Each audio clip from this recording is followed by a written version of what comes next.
लोकसभा चुनाव 2024 तो पूरे हो गए, नतीजा भी आ गया, एनडीए ने सरकार भी बना ली। लेकिन इन सबके बीच उत्तर प्रदेश में उपचुनाव की चर्चा होने लगी है। कोई सामान्य नहीं बल्कि समाजवादी पार्टी के प्रमुख अखिलेश यादव की सीट पर होगा।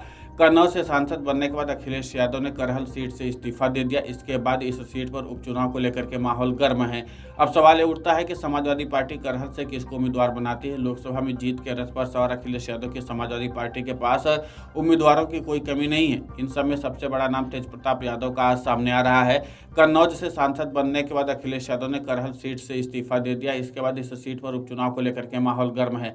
अब सवाल ये उठता है कि समाजवादी पार्टी करहल से किसको उम्मीदवार बनाती है। लोकसभा में जीत के रथ पर सवार अखिलेश यादव की समाजवादी पार्टी के पास अभी तक तो उम्मीदवारों की कोई कमी नहीं है। तेज प्रताप यादव को कन्नौज सीट से टिकट मिला था, लेकिन अखिलेश यादव ने उनका पत्ता काटकर खुद ही चुनाव में उतर गए थे। यानी कि डिम्पल यादव की चुनावी कमान को संभालने वाले तेज प्रताप इस बार करहल से लड़ जाएंगे।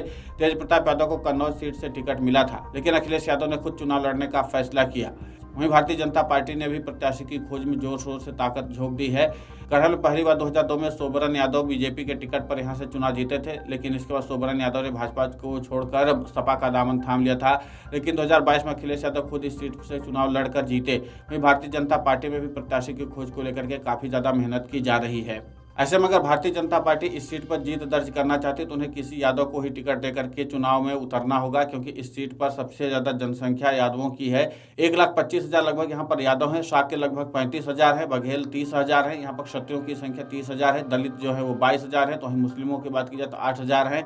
ऐसे में अगर भारतीय जनता पार्टी इस सीट पर जीत दर्ज करना चाहती है तो उन्हें किसी यादव को ही टिकट देकर चुनावी मैदान में उतरना होगा, क्योंकि इस सीट पर सबसे ज्यादा संख्या यादवों की है।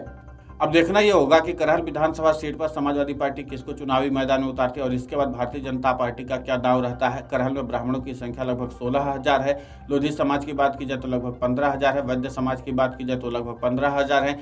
अब इसी के नाते से करहल विधानसभा सीट का सियासी गुड़ागणित जो है इस बार सबके लिए चुनौती पेश करने वाला है। हालांकि समाजवादी पार्टी का गढ़ माना जाता रहा है। 2002 के बाद से कभी भी भारतीय जनता पार्टी ने करहल सीट पर सेंधमारी नहीं कर पाई है, यानी कि वहां पर बीजेपी का कोई प्रत्याशी नहीं जीता है। 2002 में सोबरन यादव ने जरूर जीत दर्ज की थी, लेकिन उसके बाद से कोई भी बीजेपी का प्रत्याशी यहां से चुनाव जीत नहीं पाया है। सोबरन यादव की चुनाव की जीत में एक तरह से माना जा रहा था कि यादव फैक्टर काफी ज्यादा काम किया था, इसलिए समाजवादी पार्टी को अगर टक्कर देना है करहल में तो जाहिर सी बात है कि भारतीय जनता पार्टी को किसी यादव कैंडिडेट का नाम आगे करना पड़ेगा, ताकि एक बार फिर से करहल सीट पर टफ फाइट दी जा सके। वैसे जिस तरीके से तेज प्रताप यादव का नाम आगे आ रहा है तो उसके बाद माना जा रहा है कि एक बार फिर से सपा अपने गढ़ में अपनी सीट बचाने की, सुरक्षित करने की पूरी कोशिश करेगी। Video desk amarujala.com।